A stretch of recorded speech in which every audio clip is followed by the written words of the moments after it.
Bulletin of the Atomic Scientist is a publication founded by Manhattan Project scientists. They understood that the technology that they had just created, the new age that they had really started, would necessitate a broad public conversation about the military, political, scientific, ethical issues that this new technology had created. I used to think about the bulletin as, because of the name of atomic scientists, it was about nuclear war. But since 2007, the bulletin has included climate change as a threat to our well-being. Look at what happened with COVID. That's not something anybody expected to happen, and it happened and is continuing to happen. We have not eliminated COVID from our world. So we don't have a choice at the bulletin but to include the biological risk in our calculus of the doomsday clock. The doomsday clock symbolizes the risk to humanity from the collection of dangerous technologies and activities that humans are responsible for. Using the clock, the bulletin's able to inform the public about the nature of the threats facing humanity and to encourage them to actually get more involved, to take action, and to be aware of whether or not we're moving closer to or farther away from our own destruction. Last year, the bulletin set the doomsday clock at 89 seconds to midnight, the closest to disaster it's ever been. So now the question is, how does this year compare to last year? So the deliberations of the Science and Security Board that set the doomsday clock every year are pretty intense. In the past, it's often been quite complicated and hard to come up with the movement of the clock in a defined time. We didn't have those challenges this year. In every area, we have failed to take the steps that are necessary to reduce risks, and there are new developments in every area that make the risks greater. In nuclear, we are seeing leaders across the globe with nuclear weapons accelerate their development of new weapons, talk about arms racing and trying to outdo the other, the possibility of resuming nuclear testing, deploying new, more dangerous types of nuclear weapons, and active conflicts among and between nuclear states and in regions of nuclear tension. You have now many countries around the world investing tens of billions of dollars to modernize and diversify their nuclear arsenals. You're seeing the leaders of those countries talk more willingly about the utility of nuclear weapons, not just in a political sense. Can we use our nuclear weapons to deter our adversary, or can we use our nuclear capability to coerce our competitors into certain actions, but to actually use nuclear weapons on the battlefield, as Russia has threatened to do, as Pakistani officials have threatened to do. And you see what we refer to as arms race instability. And this is how we ended up with over 70,000 nuclear weapons between the United States and Soviet Union during the Cold War. The decline has stopped, and we're now seeing the growth begin again, and the potential for a worldwide arms race is upon us. In 9 days, the last remaining agreement between the United States and Russia that limits the number of strategic nuclear weapons they can each possess and deploy will expire, and there is no agreement to replace it. So for the first time in generations, both of these countries will be free to deploy as many nuclear weapons as they want or believe they need. That is the fundamental spark for what could be a nuclear calamity. Every year the fever goes up. Every year we break another record. The warmest 10 years are in the last 10 years. There's a metabolism to the planet, the ecosystems, the oceans. There's a whole metabolism, and the fever that's in a warming temperature is damaging everything. It's influencing everything. Since the 1800s, since the Industrial Revolution, we can document the increase in temperature around the world. And now we have satellites that monitor the ecosystems, the oceans. But with what is happening now and why I'm so worried is that I feel like my fever is going to put me close to the ICU. And the monitoring devices are going away. The initial focus of the bulletin was the nuclear threat, that later expanded to include the threat from climate change.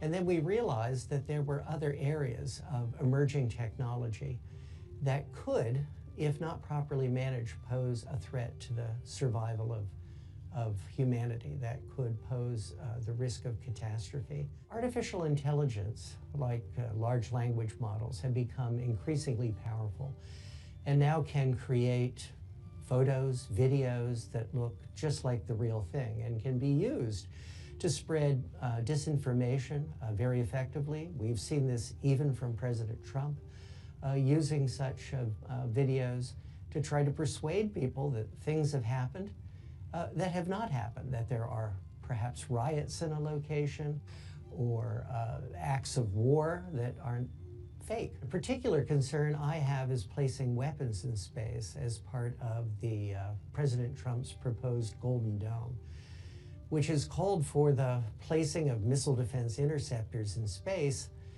And while those would not be probably useful in protecting us against nuclear attack, they would be able to be used against other objects in space. And this could trigger a competition with Russia and China to place their weapons in space and pose the possibility of a war in space. AI and bio are not necessarily things that if they came together, they would be horrible and terrible and negative. We can use AI to help us respond better, be more efficient, have a better idea of what do we have.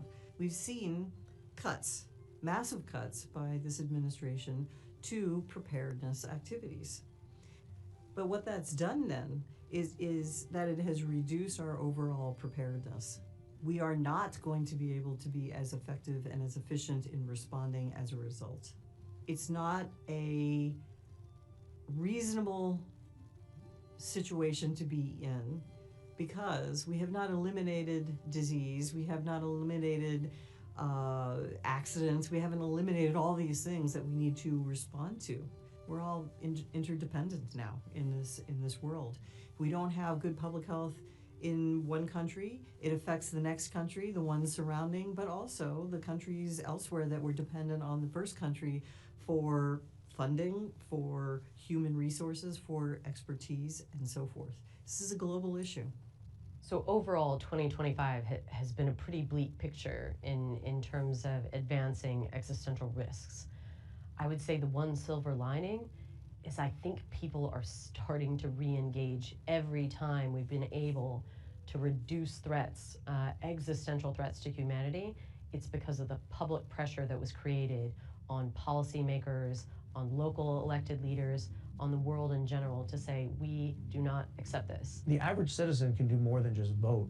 They can actually be informed about the threats that they face and talk with their neighbors, their relatives, their friends in their communities about these risks. And just showing up at a political meeting of a senator or congressman can actually drive policy. If they recognize that there's a political interest in their districts, that drives action. You have to empower the people to say, yes, this is a challenging opportunity, and this is what, by working together, we can do something. And just imagine what would happen if the whole world, all of our citizens, all throughout the world, were actually to take up the issue of turning back the clock. What would happen? I can't imagine a situation in which that enormous group of people would somehow be ineffectual. The doomsday clock is really a metaphor for the amount of danger that we're in.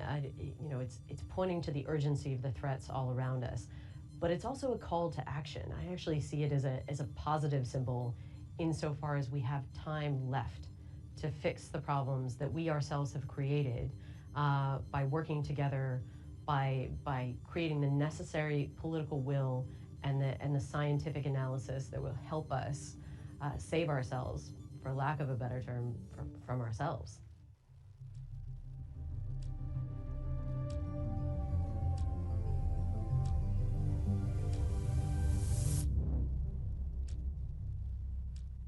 Thank you for joining us today. My name is Alexandra Bell, and I am the President and CEO of the Bulletin of the Atomic Scientists. It is the determination of the Bulletin's Science and Security Board that humanity has not made sufficient progress on the existential risks that endanger us all. We thus move the clock forward. The doomsday clock is a tool for communicating how close we are to destroying the world with technologies of our own making. The risks we face from nuclear weapons, climate change, and disruptive technologies are all growing. Every second counts, and we are running out of time. It is a hard truth, but this is our reality.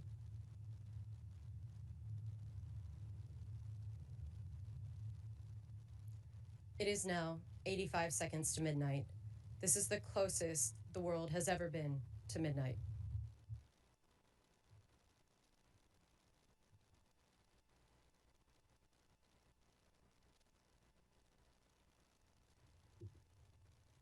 Thank you for being with us today.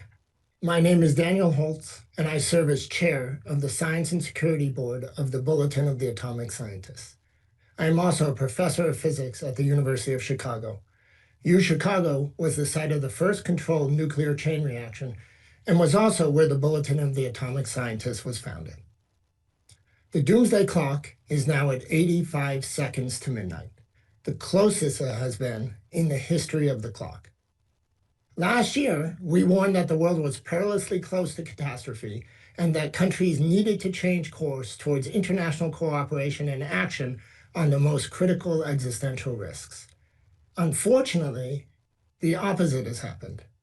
Rather than heed this warning, major countries became even more aggressive, adversarial, and nationalistic.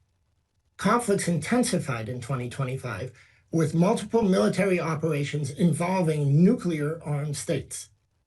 The last remaining treaty governing nuclear weapon stockpiles between the US and Russia expires next week. For the first time in over half a century, there will be nothing preventing a runaway nuclear arms race. On climate change, the assault on the environment has, if anything, escalated.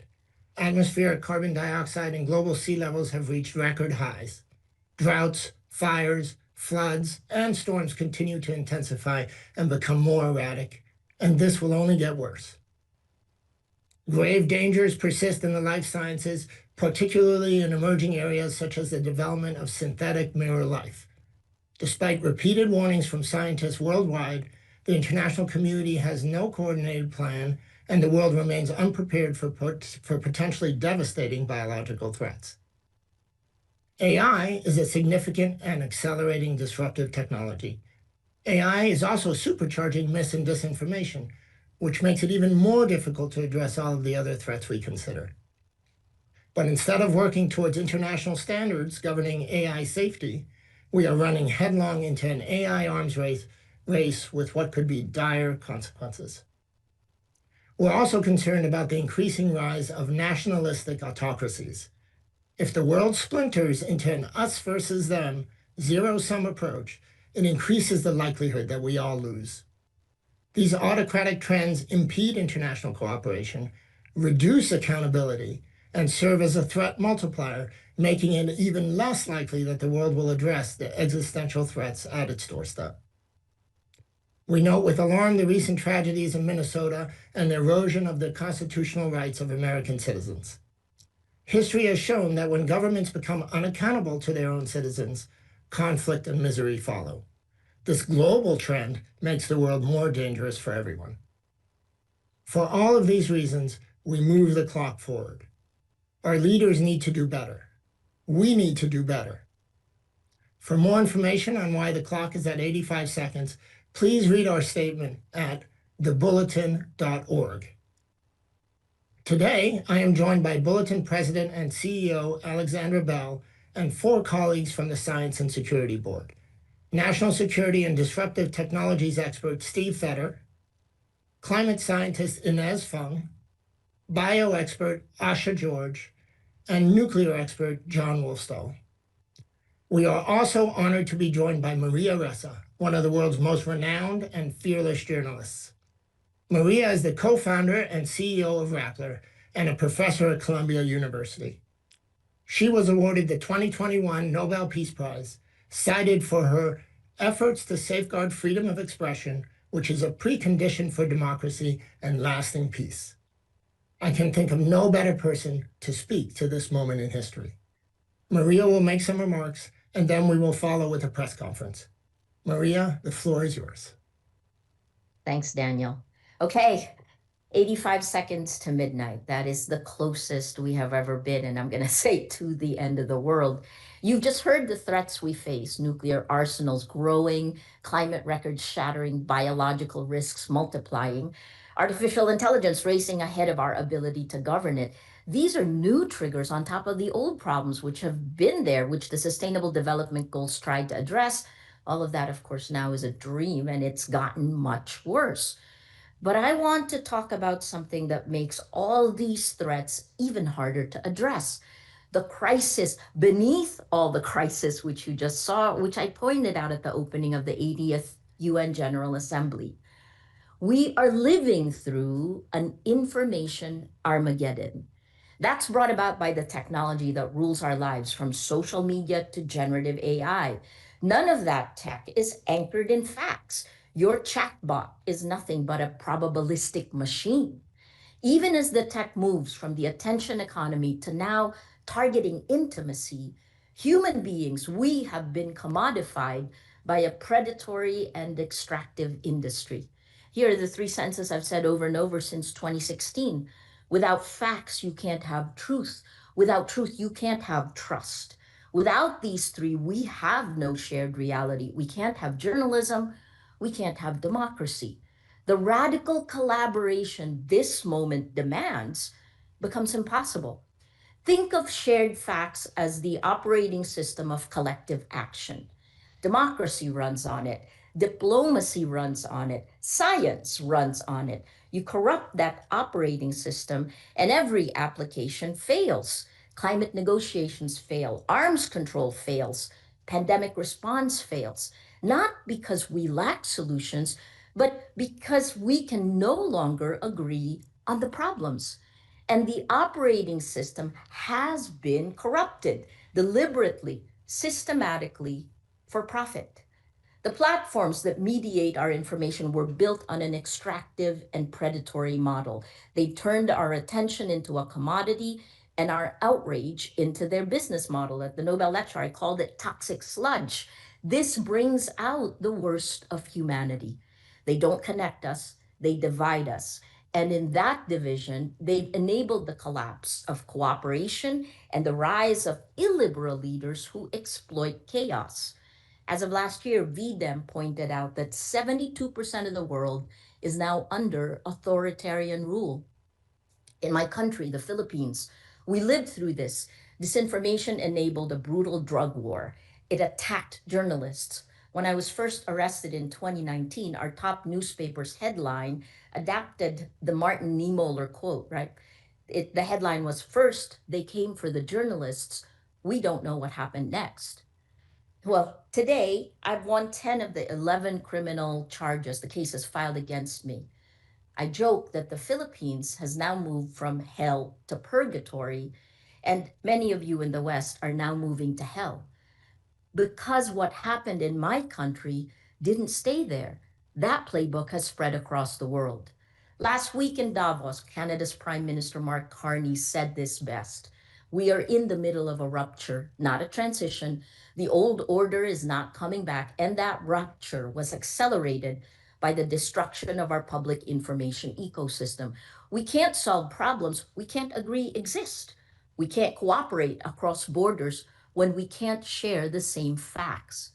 Now add generative AI, the chatbots that threaten to accelerate this chaos exponentially, floods of synthetic disinformation at near zero cost, AI slop victimizing millions in scams, supercharging the dysfunction in our information ecosystem. Oh yes, and killing our environment because of the resources it needs to run. But we're witnessing something more dangerous: the fusion of state power with the tech oligarchy. The men who control the platforms that shape what billions believe have merged with the men who control governments and militaries. Might makes right is the new operating principle, and they have the tools to manufacture consent or to simply drown out dissent. Just last week, the NERV released research on how controlling the information ecosystem cements power. The title is Narrative Warfare and the Breakdown of Reality. It showed how in less than a year, what started as a meme became state policy and then kinetic reality in Venezuela. It shows a three-stage funnel. Narrative warfare fragments the shared reality, enabling the dismantling of institutions, clearing the path for corruption and kleptocracy. What happened in Venezuela? Greenland threatened, Minneapolis militarized, wars multiplying, not ending. This is what becomes possible when the battle for information integrity is lost. And while this happens, the clock keeps ticking. Nuclear arsenals grow while arms control collapses. Climate records shatter while the US wages war on renewable energy. The very cooperation we need to survive on AI, on pandemics, on the planet becomes impossible. 85 seconds to midnight. It is ticking, but it can be turned back. Can't leave you depressed. Now is the time to act, right? We need technology platforms redesigned around human rights, not engagement metrics. We need journalism funded as critical infrastructure. We need AI governance that prioritizes safety over speed. And we need middle powers, civil society and citizens acting together because, as Canada pointed out, if we're not at the table, we're on the menu. Information integrity is the mother of all battles because you can't run democracy on a corrupted operating system. You can't turn back the doomsday clock when half the world doesn't believe these problems even exist. But each of you watching, what can you do? You can do a lot because narrative warfare targets the cellular level of a democracy. That's each of us, the citizens. We think three buckets: technology, journalism, and community. We need to demand better from these extractive and predatory tech companies and join public interest tech like our Matrix Protocol chat app. It's open source, federated, end-to-end encrypted. Support independent journalism and build communities of action. At the worst of times, we in Rappler turned to our communities. Our citizens demanded better. And today, the reporting of journalists in the Philippines, working with civil society, has helped put our former president, the guy who tried to put me in jail, Rodrigo Duterte, he's now in jail at The Hague, facing charges of crimes against humanity. It took a whole of society approach. The destruction has happened. We're standing on the rubble of the world that was.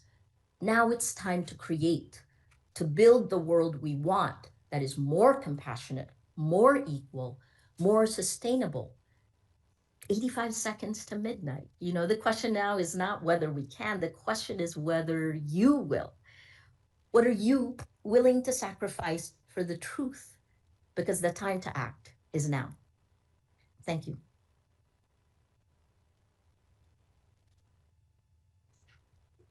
Thank you, Maria, for those powerful remarks. We'll now turn to the press for questions. Thank you. If you wish to ask a question, you may use the raise your hand function and your line will be unmuted when it's your turn to ask a question. As a reminder, the Q&A period is for reporters only. If you're having issues with your own audio or the raise hand function, you can use the text-based Q&A box and we'll do our best to get to all the questions. Okay, let's take our first question from Sean Tandon at AFP. Sean, please unmute yourself. Hi there, can you hear me? Yes. Thanks for doing this. A couple of you touched on this in the comments, the situation in Minnesota. I was wondering if you could, I know this is global, not just the US, but I was wondering if you could describe how much Trump's first year in office affected your the decision to move the clock. I know last year there was some talk that he's already talking about peace and cooperation, at least rhetorically. Is there a disappointment? Is there to what extent have Trump's actions in the first year of his second term influenced this decision?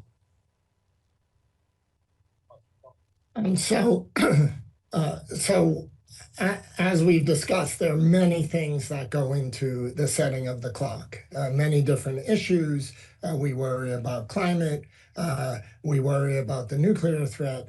And of course, we also worry about mis and disinformation. And we mentioned explicitly, we worry about the rise of autocracy and, as Maria eloquently described, sort of the erosion of democracies globally. So all of these things go in. There have been some actions that have made things much worse. There have been some actions that maybe give hope. What we do is we kind of combine all of these things. We don't divide it into what has this person said or done and how does that now. We look at it holistically and then make our assessment. So it's hard to point at any one thing and say this was responsible for 1.3 seconds. Instead, we really try to capture the full sense of the world. And in our assessment, the full sense is bad. We're now jumping 4 seconds, which is a large jump, to 85 seconds, which is the closest it's been ever. So the main message is we should be worried, but there are many things that can be done that would turn back the clock. This is a fundamentally optimistic exercise. The whole point of this is there are ways to turn back the clock. We need to band together and take those actions. It's in all of our interests to do so. Great, let's take our next. Oh, sorry. Daniel, if I might add, I think in terms of specific actions that we've seen from President Trump, he's repeatedly claimed humanity, and that's rhetoric that we can get behind. The problem is that rhetoric has not matched actions at all. He is in fact actively frittering away half a century worth of arms control efforts to keep stability between the two largest nuclear armed nations in the world. He's been attacking the tools and technologies that can help us manage climate change, attacking science and academia, the very people who will help us find these solutions. So obviously, actions of this administration have affected the clock, but the doomsday clock is about global risks. And what we've seen around the world is an egregious failure in leadership. No matter the government, a shift towards neo-imperialism, an Orwellian approach to governance will only serve to push the clock towards midnight. Great, and just taking a question that seems like a good follow-up in the Q&A box, how would the Trump administration actually go about negotiating a new deal with Russia to maintain current nuclear limits or further reduce both countries' nuclear weapons? John? Sure. So I don't want to make it sound like this is simple, but this is a piece of low-hanging fruit that the Trump administration should have seized months ago. Vladimir Putin, president of Russia, said that it would be a good idea for the United States and Russia to extend the limits under New START, which would allow each country no more than 1,550 nuclear weapons. Trump at the time says, sounds like a good idea. And then there was no staff work. There was nobody tasked to actually go and talk to the Russians about this. When Vladimir Putin and Trump met in Alaska, it didn't even come up. So to be frank, they could agree tomorrow. They could pick up the phone and say, let's just agree politically, we will keep this number and we will exchange data every 6 months as we did under the New START treaty until Russia stopped complying in 2023 to give our intelligence communities the means to verify that information. That would be a basic requirement to move this in the right direction, and it can be done today. Then there are people in the United States government, some of whom haven't been fired, who know how to negotiate these agreements, who know how to verify these agreements, and they should be sent to tasked to work with the Russians every single day until we come up with a new text. It could be at 1,500 weapons, it could be at 1,200 weapons, it could be at 1,700 weapons, but there needs to be some predictability in how many weapons the United States and Russia will deploy, and then to begin to engage China on the same thing. The reality is, under multiple administrations before Trump, this was the daily work of government and national security, and under Donald Trump, it has ceased. There are no smart people dedicated to protecting the United States working this problem, engaged with our adversaries to try to reduce this danger. And that's what has to change. Great, let's take our next question from the Q&A box. How big of a concern are nuclear weapons in space and a military space race? Steve, you want to take that one? Yes, well, I do think this is a serious concern. And there's rapid technological change in space. The US is now launching more satellites every week than we launched every year 20 years ago.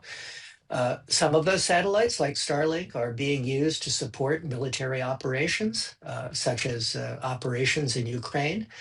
Russia and China have taken notice of that and have talked about how they might disable those satellites as the first act or an early act of war. And because there are so many Starlink satellites, perhaps one of the only ways to disable the whole constellation would be with a nuclear explosion. These concerns also relate to Golden Dome and President Trump's plan to put interceptors in space. That's another case where many thousands of interceptors would be needed, and Russia or China might counter that deployment by stationing nuclear weapons in orbit, by using nuclear weapons in space. So I do think this is a serious concern that has to be confronted. Okay, let's move along to our next question. It's from Barnaby Naburka from the Interwire News Agency. Barnaby, go ahead and unmute yourself. Barnaby, we can't hear you yet. Can you hear me? Yes, we can hear you now. Thank you. Hello everybody.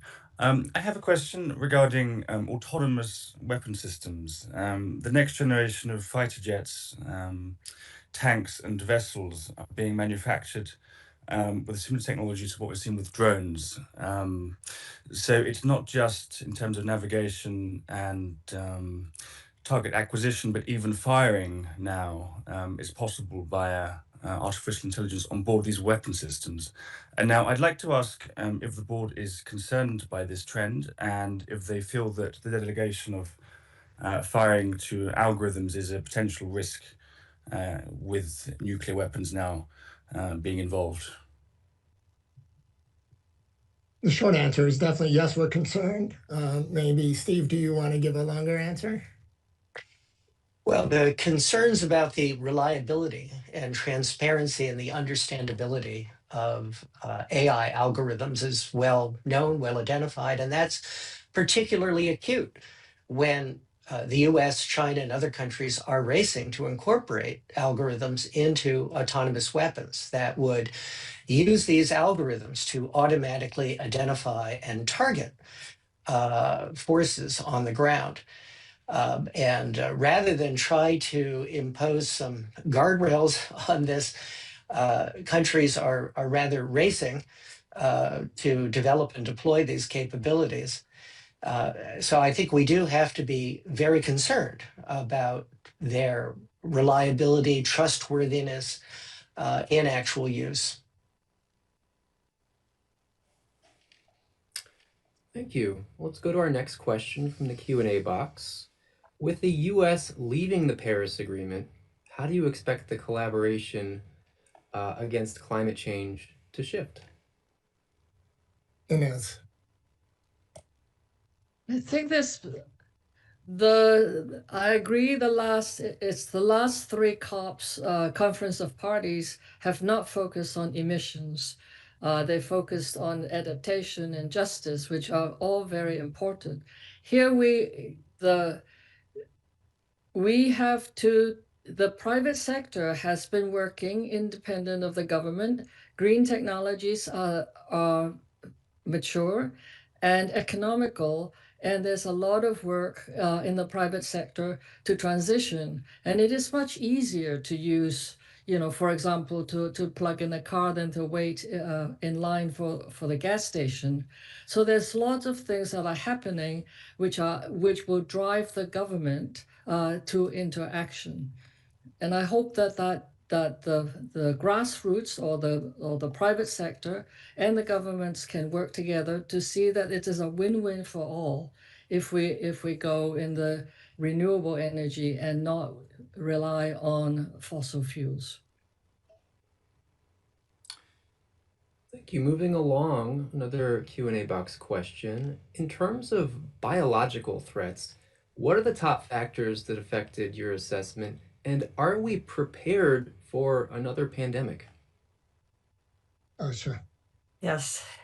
In terms of the top factors, I would say we were looking at the offensive biological weapons programs that are currently possessed by Russia and North Korea, and the suspicion that other countries have those as well, number one. We were looking at the rate of increase in numbers of high-level laboratories all throughout the world, working with very dangerous pathogens and not necessarily putting in all the safety and security requirements that would be needed to do that. Thirdly, we were looking at the continued movement of diseases throughout the world, creating pandemics. It's been quite some time now where we've just been dealing with anywhere from 7 to 10 pandemics at once throughout the world.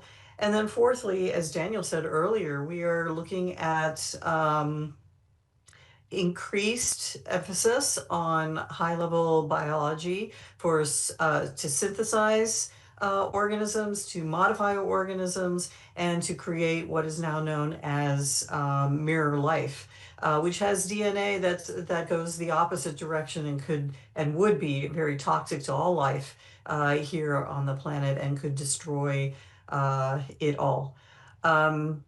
We made that assessment, taking all those things into consideration, and move forward with our determination of what the risk would be. And if I could also just add, there is the concern that artificial intelligence could be used to design novel pathogens. Mm-hmm. All right, going to our next question. It comes from Julia Levy at Northwestern University Medill Climate Change News. Julia, go ahead and unmute yourself. Hi, can you hear me? Yes. Perfect. Thank you so much for speaking with us today.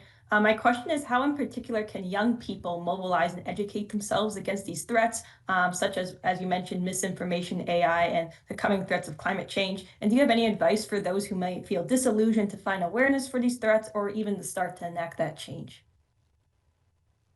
Maria, do you want to start on that?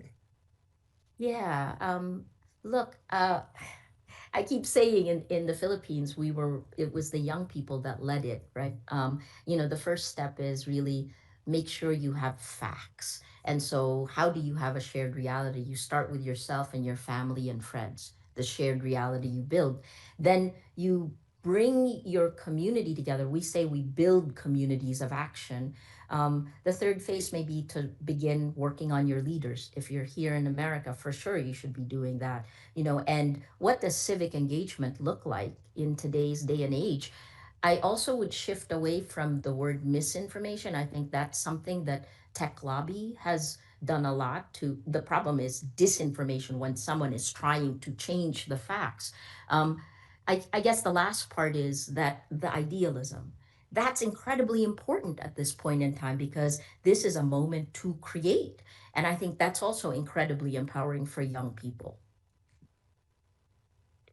I want to echo that last point that Maria made, which is, this is a very complicated range of threats. But what that means is that there are many different ways to have impact. And the question of how you engage with these threats on a personal level, that's a deeply personal question, and it depends on your skills and your interests. And if you're an artist, you can make art that is related to this, or scientists can work on the threats and find ways to mitigate, or whatever it is you do, try to bring this on board. These threats impact us all, and find ways, carrying that forward and turning that into action is exactly what we need. And it's sort of this next generation especially, it's their creativity and their passion that's going to help address these threats and carry us through our future. Great, let's take another question from the Q&A box. Given the current dangerous directions we're on, where can we see a sign of hope that the clock can be turned back? Are there any practical examples of specific projects that could reverse the pattern if implemented? You know, positive notes, anything like that? Alex, please. Yeah, I think these problems can seem overwhelming if you simply focus on the volume, the scale, the interconnected nature of all these threats. But I think the thing to remember is these are human-caused existential threats. We created these problems, and thus we have the ability to fix them. And it can't be done all at once. There's no single elegant solution for any of the problems that we're facing, but these problems are solvable. So like Maria and Daniel said, simply availing yourself of the information, re-entering this conversation that, quite frankly, I think a lot of people have been happy to keep the public out of, is re-enter, get information about these threats, talk with your communities, with your civic groups, with your friends, with your families, ask your elected leaders at every level what they're doing about these issues. Every time we've been able to turn back the hands of the clock, it's been because we had scientists and experts working to find solutions, and a public that was demanding action, a public that demanded to see these tools, technologies applied for helping humanity, not harming it. So whether it's getting back to the table on arms control agreements, demanding that our leaders go to the negotiating table, demanding that we take the steps to push back against climate change and extreme weather, something many people around the US at least are experiencing today. These are all things that we can continue to work on, but they won't go away just by ignoring them. And there's no doubt that the scale of problems that people face on a day-to-day level can be consuming. But if we get these problems wrong, nothing else will matter. So we need people to incorporate this into the challenges that we're facing, but together we can make a difference. Maria. Yeah, I think there are many success stories on every single one, but one of the things we need to realize is that our public information ecosystem will not give it to you. You have to actively create your shared reality so you find the facts. So you heard from the scientists here and the experts of the Bulletin of Atomic Scientists, but beyond that, once you have the shared reality, then you can act together. That's important for any democracy, right? And I'll use us as an example in the Philippines. By all intents and purposes, I should probably be in jail, right? Rappler should have been shut down. Our lawyers told us in 2016 we were crazy to keep doing our jobs, but we did. I think the last part we haven't really mentioned is values, right? Remember the shared values we have that brought us all together, that created this peaceful world. And then you move forward on that. So look, our shared reality in the Philippines, right? We now have the man who had brutally killed maybe tens of thousands of people.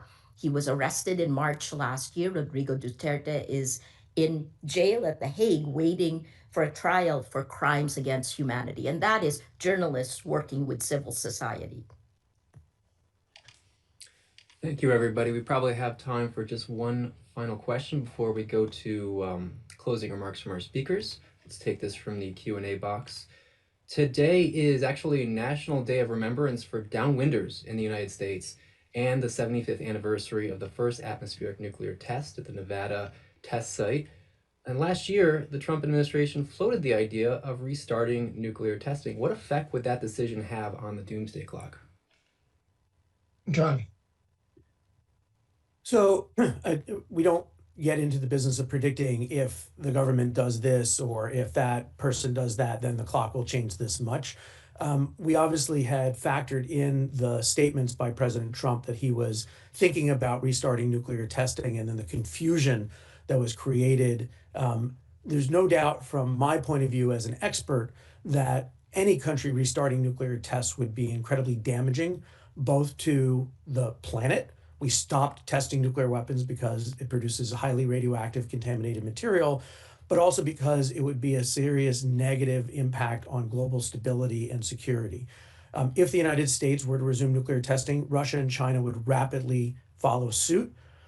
they would be able to make much more progress in modernizing their nuclear weapons than the United States ever could, because our weapons and our testing program actually was much more advanced when we shut it down in 1991. And so from a US point of view, it would be a loss in security, but it would also normalize nuclear weapons, nuclear testing, and nuclear threats even more than they have been. And that can only be a step in a negative direction.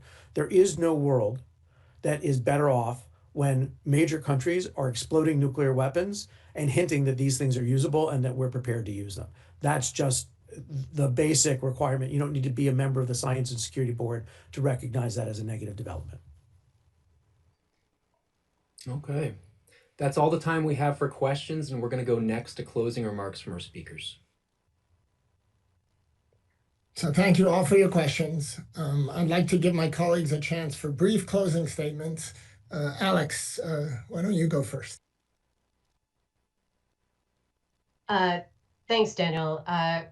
First, thanks so much to the people around the world that read and support the Bulletin. I'm glad so many people are watching today, and I hope your interest will extend to reading the Bulletin. And for 80 years, we've been connecting the world's leading experts on existential risk directly to the public and to policymakers, including by outlining our relative level of risk via the doomsday clock. But it's important to remember that the clock does not predict the future. It illuminates our current reality. The clock has turned back before, and it can again. People around the world, as I said, must demand their leaders combat the risks that threaten us all, or perhaps find leaders that will.